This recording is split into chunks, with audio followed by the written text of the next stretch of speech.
बिस्मिल्लाहिर्रहमानिर्रहीम। अस्सलाम वालेकुम। आज हम 604 ऑपरेटिंग सिस्टम के लेक्चर नंबर 1 to 10 करेंगे। चलते हैं, स्टार्ट करते हैं। Organisation of a computer system. हमारा कंप्यूटर सिस्टम 2 पार्ट से मिलकर बना है, सॉफ्टवेयर एंड हार्डवेयर। हार्डवेयर जो है हम टच भी कर सकते हैं और देख भी सकते हैं, और ये हमें बेसिक कंप्यूटर रिसोर्सेज प्रोवाइड करता है।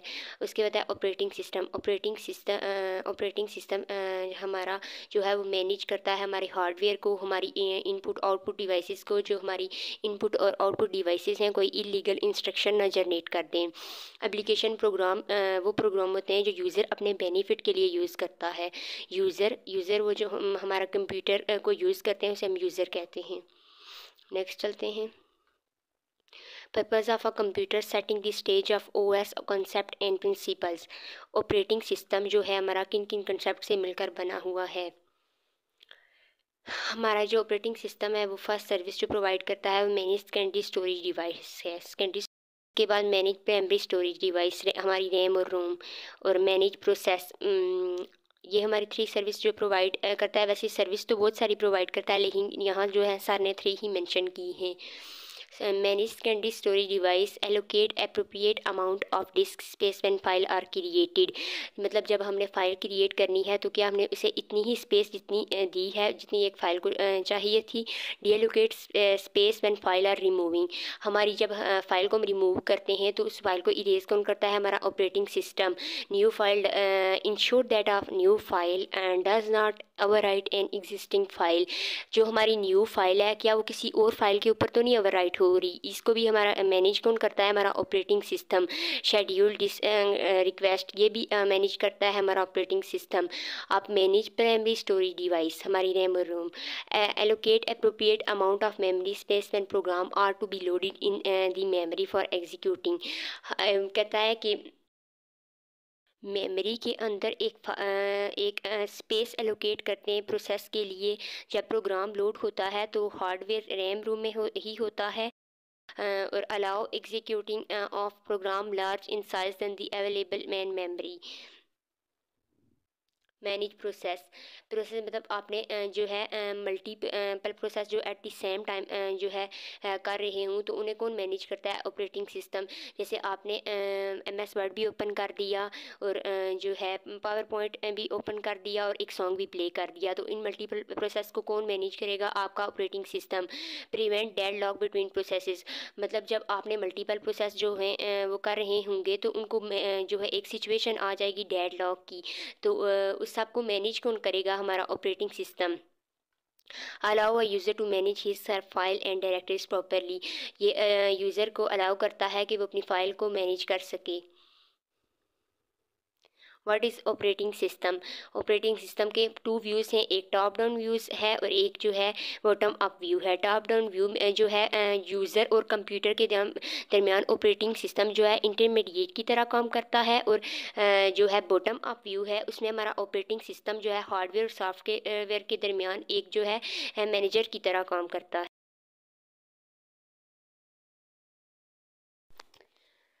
लेक्चर नंबर 2 उसका टॉपिक फर्स्ट जो है single user system. A computer that allow only one user to use the computer at given time. आपके कंप्यूटर को एक ही यूज़र गिवन टाइम के अंदर यूज़ कर सके उसे हम सिंगल यूज़र सिस्टम कहते हैं।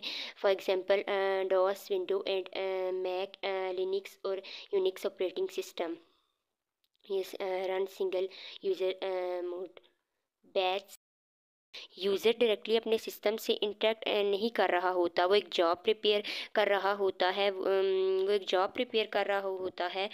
जो बैच के अंदर रहते हुए जॉब 1 बाय 1 एग्जीक्यूट हो रही होती हैं, उसे हम बैच सिस्टम कहते हैं। मल्टीपल जो है प्रोग्राम जो है एग्जीक्यूट हो रहे हैं एट द सेम टाइम, से मल्टीपल प्रोग्राम सिस्टम हम कहते हैं।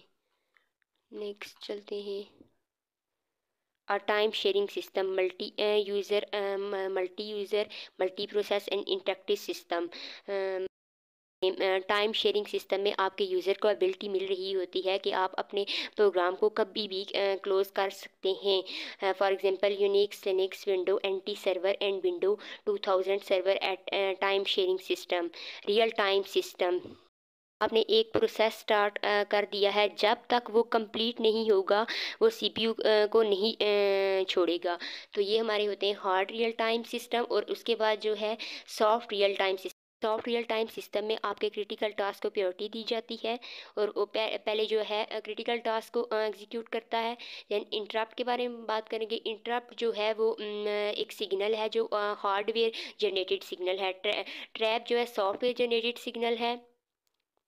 इंटरप्ट को CS 401 के चैप्टर 8 में आपने पढ़ा था इंटरप्ट्स के बारे में। हार्डवेयर प्रोटेक्शन, तो मैंने आपको बताया था ऑपरेटिंग सिस्टम आपके हार्डवेयर की भी प्रोटेक्शन करता है कि आपकी इनपुट कोई रॉन्ग इंस्ट्रक्शन जनरेट कर दे। ऑपरेशन प्रोटेक्शन किसी भी शेयर रिसोर्सेज के लिए, प्रोटेक्शन किसी भी शेयर रिसोर्सेज के लिए बहुत इंपॉर्टेंट होती है। CPU has two kinds of instruction privilege and non privilege. User mode and जो है मॉनिटर मोड, 2 मोड्स है इसके, एक बार आपने देख लेने हैं। अब user process can request the operating system to perform such task for it executing system call. आपका जो है यूज़र है वो जो है सिस्टम को रिक्वेस्ट करता है कि हमारे टास्क जो है परफॉर्म करवाए जाएं, तो उसे हम सिस्टम कॉल कहते हैं। और वो कौन मैनेज करता है? हमारा ऑपरेटिंग सिस्टम। आईओ प्रोटेक्शन मैंने पहले भी आपसे डिस्कस किया था कि जो ऑपरेटिंग सिस्टम है वो हमारे हमारे इनपुट आउटपुट की। नेक्स्ट चलते हैं लेक्चर 3 पे। Memory protection. The region in the memory data process is allowed to access is known as process address space. आपकी मेमोरी के अंदर एक रीजन रखा जाता है, एक एरिया अलाउ किया जाए, वो उसी को एक्सेस कर रहा हो तो उसे हम क्या कहते हैं? एड्रेस स्पेस कहते हैं। टू CPU के रजिस्टर होते हैं। बेस रजिस्टर में आपका फिजिकल जो है एड्रेस रखा जाता है और लिमिट रजिस्टर में साइज़ रखा जाता है। नेक्स्ट CPU जो है अगर वो ये ग्रेटर देन हो और ये नेक्स्ट वाला है बेस प्लस, जब लिमिट हम दोनों को ऐड कर रहे हूँ तो लेस देन हूँ तो ये यस होगा, आगे मेमोरी के अंदर जाएगा। नेक्स्ट ये देखें बेस जिस तरह ये लिमिट है, ये प्लस होगी, ये इसका उसने आंसर लिखा है, मेमोरी के अंदर गया है।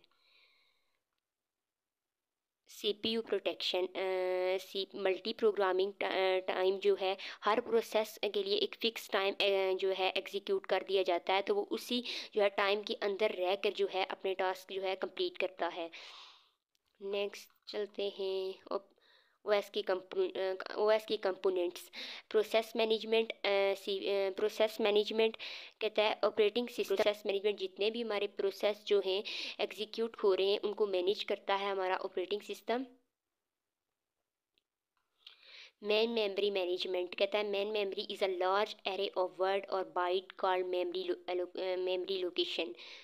ये इम्पोर्टेंट है, एक बार देख लेना। सेकेंडरी स्टोरेज मैनेजमेंट, आपकी जो है सेकेंडरी स्टोरेज हार्ड मेरा की मैनेजमेंट मैंने आपको पहले ही बताया था, आपका ऑपरेटिंग सिस्टम मैनेज करता है। Free space management, storage allocation deallocation disk की शेड्यूलिंग करता है operating system. Input output system management, मतलब आपकी इनपुट जो है आउटपुट कोई इलीगल इंस्ट्रक्शन ना जनरेट कर दे, आपका ऑपरेटिंग सिस्टम मैनेज करता है। आप फाइल मैनेजमेंट आपका ऑपरेटिंग सिस्टम मैनेज करता है कि क्रिएटिंग एंड डिलीटिंग डायरेक्टरीज, आपका फाइल्स को मैनेज करता है आपका ऑपरेटिंग सिस्टम। और उसके बाद नेक्स्ट जो है नेटवर्किंग है। ये सारा प्रीवियस जो मैंने आपको समझा दिए थे सारा वही है। आप नेटवर्किंग आप कनेक्ट करते हो multiple computer for the purpose of sharing, multiple computers को कनेक्ट कर रहे होते हो for the purpose of sharing.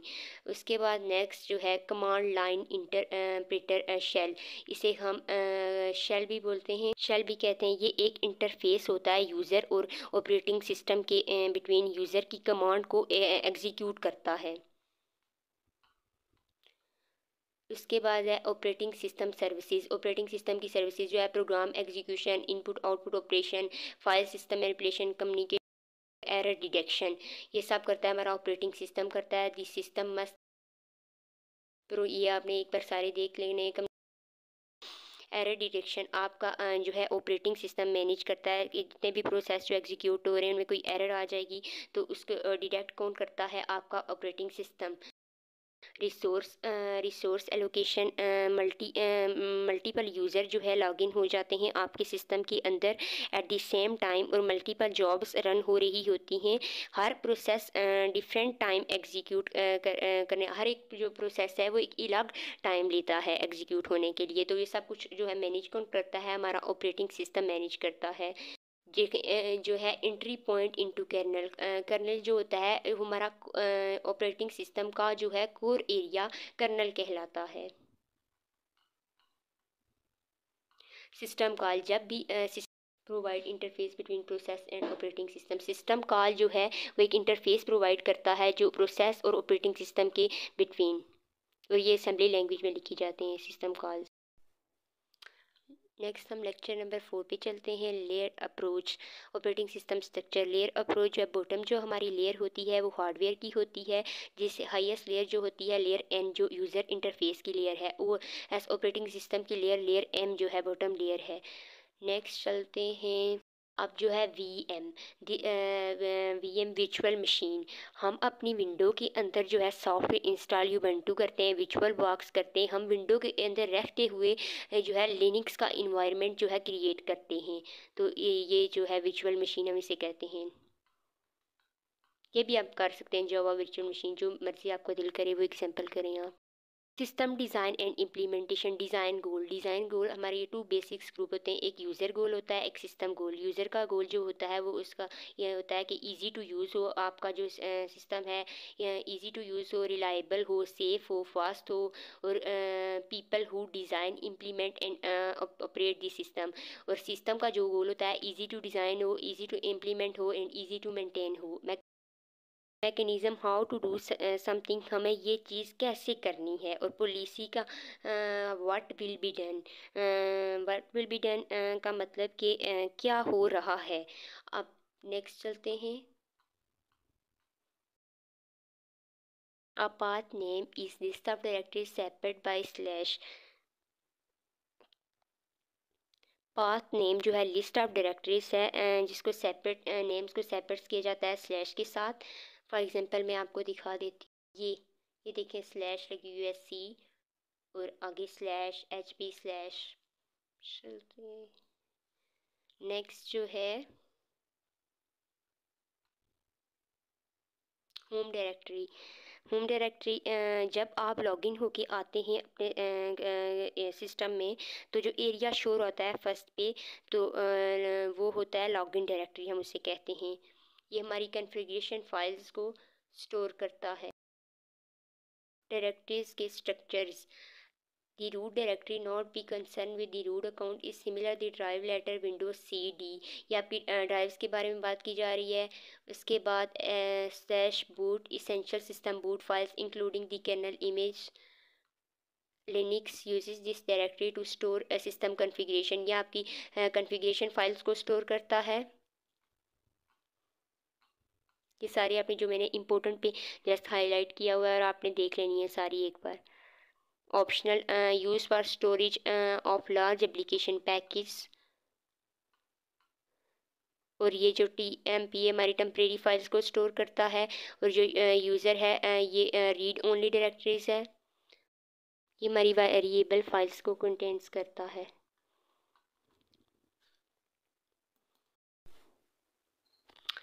Next हम लेक्चर 5 स्टार्ट करेंगे। ये जो आ जाए ये इंपॉर्टेंट है। Dot files that start with dot are known as hidden file also called dot files. यह आ सकता है आपके MCQs में, आपने एक बार रीड कर लेना है। Next you can display all files in a directory ls.a command. आपने सारी डायरेक्टरीज फाइल्स को जब जो है डिस्प्ले करवाना होता है तो ls कमांड आप यूज़ करती हो। Creating directory, you can use the mkdir directory make directory command to create directory. आप देखिए mk मेक डायरेक्टरी और कोर्सेज की जगह ये उसका नेम है, कुछ भी आप इसकी जगह लिख सकते हो। Removing directories, RM remove directory and courses, ये इसका नेम जो है रिमूव करवा रहा है उसका नेम उसने लिखा है। उसके बाद चेंजिंग ट्रैक्टरी आपने अगर करनी है तो आप सीडी यूज़ करेंगे। उसके बाद अगर आप लोगों ने path name of your working directory display कराना है तो पीडब्ल्यूडी आप यूज़ करेंगे। कॉपिंग मूविंग एंड रिमूविंग फ़ाइल करवानी है तो आप लोग यूज़ करेंगे सीपी। कॉपी अगर फ़ाइल करानी है तो सीपी यूज़ करोगे। मूविंग फ़ाइल करानी है तो एमवी यूज़ करोगे। एमवी फाइल 1 उसका नेम लिखा हुआ है, आगे मेमोज 5 2। और एमवी मूविंग के लिए आप कहता है रिमूविंग के लिए आरएम आप यूज़ करोगे। नेक्स्ट कहता है कि compiling and running C program, और जब आप रनिंग करवाओगे तो जीसीसी कमांड यूज़ करोगे। कंपाइल और रन कराओगे अपने प्रोग्राम को तो जीसीसी प्रोग्राम डॉट सी ये कमांड यूज़ करोगे। ये डॉट सी एक्सटेंशन है और ये उसने जो रिमूव करनी है उसका नेम लिखा है। प्रोसेस कंसेप्ट, जब आप बना हुआ कोई प्रोग्राम रन करवा रहे होते हो तो वो जो है एक प्रोसेस होता है। जैसे कि आपने सी प्लस प्लस में कोई कोड लिखते हो तो वो जब लिख रहे होते हो तो वो प्रोग्राम होता है। जब आप उसे रन करवा दिया तो सीपीयू के लिए एक प्रोसेस बन जाएगा। नेक्स्ट आईओ बाउंड प्रोसेस और CPU bound process. IO bound जब आपको आईओ इनपुट आउटपुट का जो ज़्यादा टाइम चाहिए तो आप आईओ बाउंड यूज़ करेंगे, और जब सीपीयू का टाइम ज़्यादा चाहिए तो आपने सीपीयू बाउंड को यूज़ करना है। प्रोसेस की स्टेट्स होती हैं, जैसे न्यू कोई प्रोसेस बना है तो वो न्यू है भी क्रिएट हुआ है। रनिंग आप उसे अगर रन करवा रहे हैं तो वो रनिंग स्टेट में है। वेटिंग अगर वो प्रोसेस वेट कर रहा है तो वो वेटिंग स्टेट में है। अगर वो रेडी है, अब बन गया एक प्रोग्राम, वो रेडी है, आप खड़ा के कब वो वेट कर रहा है कि प्रोसेसर कब मुझे जो है रन करेगा। उसके बाद टर्मिनेट, एक प्रोसेस जो है ख़त्म हो गया है। Next process control block. Process control block जो है इसके अंदर सारी चीज़ें दी गई होती हैं। प्रोसेस जो है शेड्यूल, बहुत सारे program at the same time जो है ये जो है रन करवा रहा होता है, सीपीयू प्रोसेस कर रहा होता है। लेकिन आपको लग रहा होता है CPU eight the same time कर रहा है, लेकिन सीपीयू ने बारी बारी जो है प्रोसेस कर रहा होता है। नेक्स्ट आपने इनके नेम्स एक बार रीड कर लेने हैं। वही process scheduling, eight the same time आपके पास बहुत सारे जो हैं चल रहे होते हैं, प्रोसेस चल रहे होते हैं। कॉन्टेक्स्ट स्विच, ये जो ऊपर था,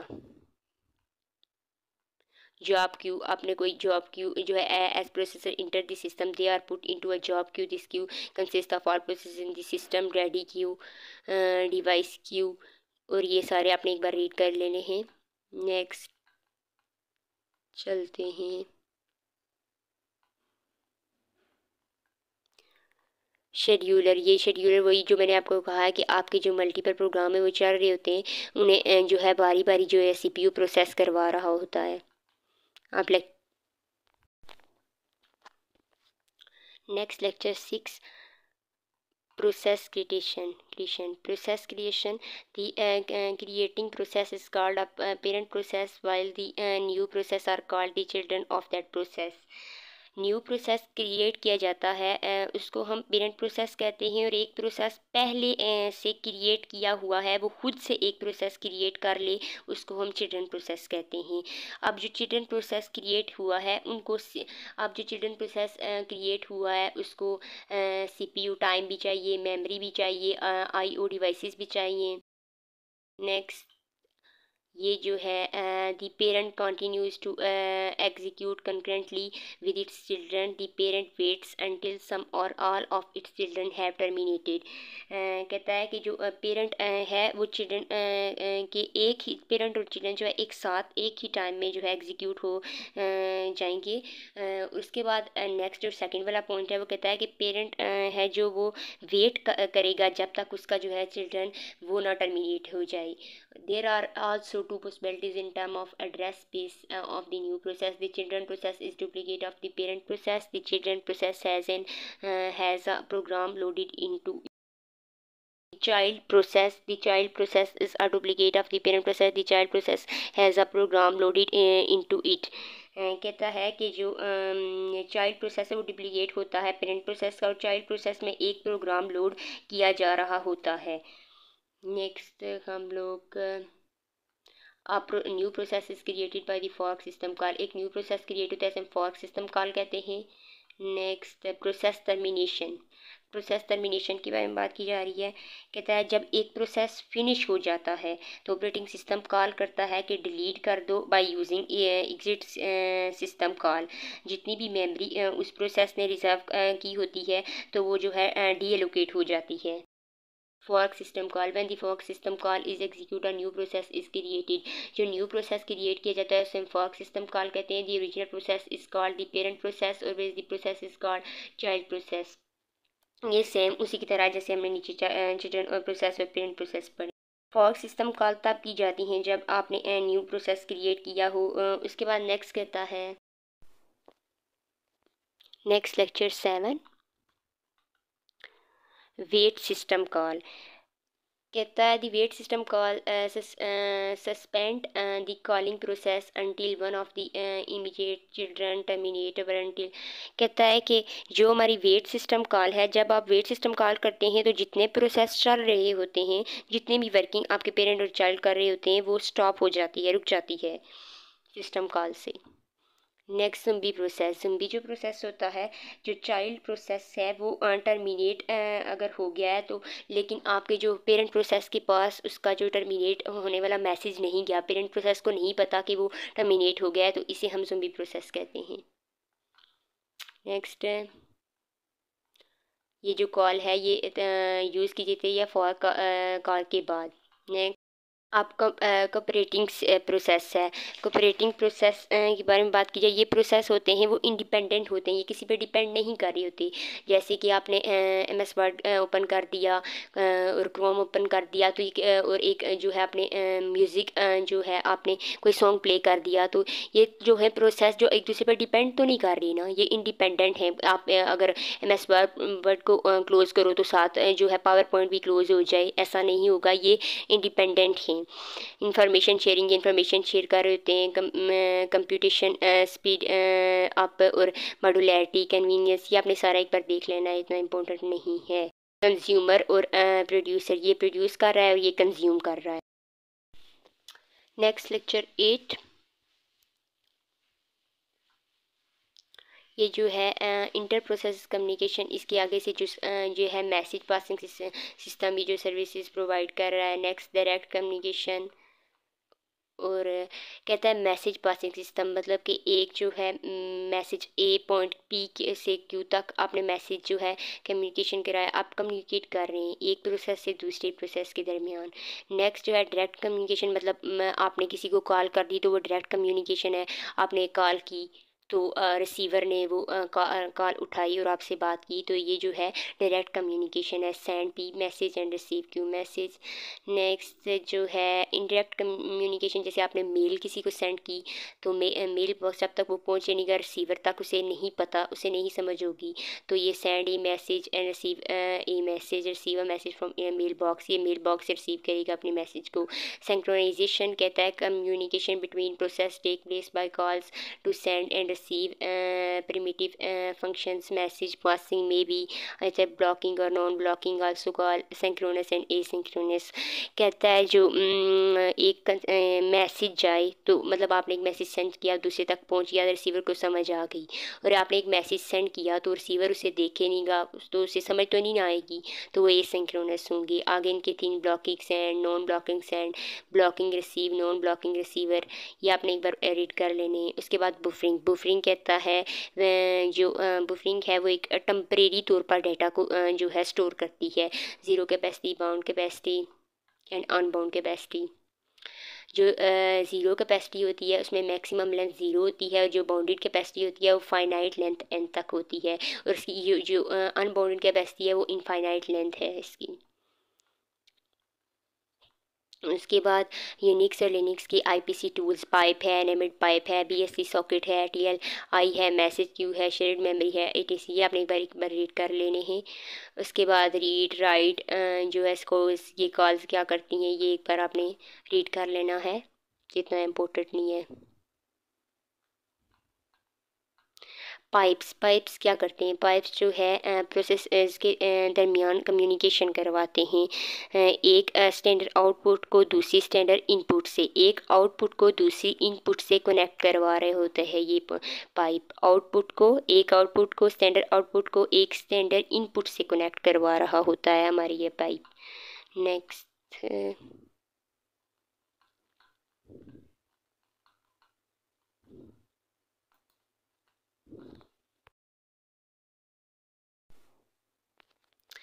लेक्चर 9 पाइप्स के बारे में है। यूनिक्स और लिनक्स के IPC tools. Pipes are use for communication between related processes on a system. कहता है कि रिलेटेड प्रोसेस को कम्युनिकेट करवा रहा होता है पाइप। उसके बाद नेमेड पाइप फीफो, ये जो है कहता है FIFO also known as named pipe are use for communication between related or unrelated process on a Unix Linux system. ये कहता है कि जो है ये दोनों जो तरह के प्रोसेस को कम्युनिकेट करवा रहा होता है, लेकिन जो है रिलेटेड और अनरिलेटेड ये दोनों तरह के प्रोसेस को कम्युनिकेशन कर दोनों तरह के प्रोसेस को जो है कम्युनिकेट करवा रहा होता है।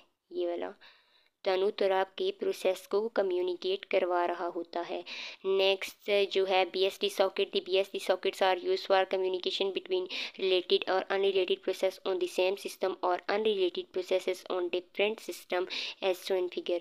कहता है कि जो BSD सॉकेट है वो जो है रिलेटेड प्रोसेस को सेम सिस्टम में प्रोसेस करवा रहा होता है, तो अनरिलेटेड को डिफरेंट सिस्टम में वो प्रोसेस करवा रहा होता है। देखिए बीच में दरमियान सेंटर में सॉकेट, इधर इधर सॉकेट आ गया, इसके भी सॉकेट आ गया और ये प्रोसेस को कनेक्ट करवा रहा। नेक्स्ट ये जो है राइट कॉल के बारे में बता रहा है। रीड कॉल्स के जो है इनने जो है इनवैलिड रीज़न के बारे में बताया है कि we discuss the read system call in the notes of our lecture 8। The call may fail for in reason की वजह से कॉल जो है रीड कॉल फेल हो सकती है। इनवैलिड फाइल्स बफर और an byte signal catch during read. और जो राइट कॉल फेल होगी, क्यों फेल होगी? इनवैलिड आपने कोई आर्गूमेंट दे दिया होगा, file size limit for process और फॉर सिस्टम विल एग्जिट। आपका फाइल का जो है लिमिट साइज़ की लिमिट होगी, तो उससे ज़्यादा लिख देंगे तो जो ये है राइट कॉल फेल हो जाएगी, डिस्क इज फुल। उसके बाद नेक्स्ट कहता है क्लोज सिस्टम कॉल फेल क्यों होगी? उसके the close system call is use to close a file. ये फाइल को क्लोज करने के लिए यूज़ होती है। नेक्स्ट लेक्चर 9 पाइप्स के बारे में है। यूनिक्स और लिनक्स के IPC tools. Pipes are use for communication between related processes on a system. कहता है कि ये रिलेटेड प्रोसेस को कम्युनिकेट करवा रहा होता है पाइप। उसके बाद नेमेड पाइप फीफो, ये जो है कहता है FIFO also known as named pipe are use for communication between related or unrelated process on a Unix Linux system. ये कहता है कि जो है दोनों तरह के प्रोसेस को कम्युनिकेट करवा रहा होता है। नेक्स्ट जो है BSD socket. The BSD sockets are use for communication between related or unrelated process on the same system और unrelated processes on different system as shown figure. कहता है कि जो BSD सॉकेट है वो जो है रिलेटेड प्रोसेस को सेम सिस्टम में प्रोसेस करवा रहा होता है, तो अनरिलेटेड को डिफरेंट सिस्टम में वो प्रोसेस करवा रहा होता है। देखिए बीच में दरमियान सेंटर में सॉकेट, इधर इधर सॉकेट आ गया, इसके भी सॉकेट आ गया और ये प्रोसेस को कनेक्ट करवा रहा है। जो है राइट कॉल के बारे में बता रहा है। रीड कॉल्स के जो है इनने जो है इनवैलिड रीज़न के बारे में बताया है कि we discuss the read system call in the notes of our lecture 8। The call may fail for in reason की वजह से कॉल जो है रीड कॉल फेल हो सकती है। इनवैलिड फाइल्स बफर और an byte signal catch during read. और जो राइट कॉल फेल होगी, क्यों फेल होगी? इनवैलिड आपने कोई आर्गूमेंट दे दिया होगा, file size limit for process और फॉर सिस्टम विल एग्जिट। आपका फाइल का जो है लिमिट साइज़ की लिमिट होगी, तो उससे ज़्यादा लिख देंगे तो जो ये है राइट कॉल फेल हो जाएगी, डिस्क इज फुल। उसके बाद नेक्स्ट कहता है क्लोज सिस्टम कॉल फेल क्यों होगी? उसके the close system call is use to close a file. ये फाइल को क्लोज करने के लिए यूज़ होती है। नेक्स्ट पाइप सिस्टम कॉल जो है वो फेल होती है at least 2 souls are not in files, pipes are open in the. उसके बाद कहता है ये जो उनने बताया है कि simple code IPC with Unix and Linux pipe. ये देखें, पहले जो है ये रिलेटेड यहाँ से ये इनपुट इसमें जा रही है, ये राइट कर रहा है, यहाँ से ये इसको जो है सेंड कर रहा है। कहता है the following example shows the use of pipe operation in shell command. ये जो है ये कमांड है शेल कमांड, ये यूज़ होती है प्रिंट कैट गेट ये कमांड। ये जो स्लैश है ये किसको शो कर रही है कि ये जो है कमांड लाइंस है ये वाली, ये जो है ऑपरेशंस को अलग करती है, कमांड्स को अलग करने के लिए यूज़ की जाती है। जैसे इसके बीच में ये यूज़ की गई है, ये इसको अलग कर रही है इन दोनों कमांड को। लेक्चर 10 में भी वही सब कुछ डिस्कस किया गया। ये रीडायरेक्शन ये वाला जो कमांड्स को रीडायरेक्शन करवाती है, ये आपने सारा वही डिस्कस किया हुआ है। आपने लेक्चर 10 को एक बार रीड कर लेना, ये इतना इंपॉर्टेंट नहीं है, वही डिस्कस किया जो हमने पहले किया है। अगर आपको हमने 1 to 10 लेक्चर्स कवर किए, नेक्स्ट में हम 11 से 18 तक कवर करेंगे। अगर आपको मेरे लेक्चर्स अच्छे लगे हों तो चैनल को सब्सक्राइब कर दीजिएगा, लाइक कीजिएगा, और अगर कुछ समझ ना आया हो तो कमेंट सेक्शन में कमेंट कीजिएगा। अल्लाह हाफिज़।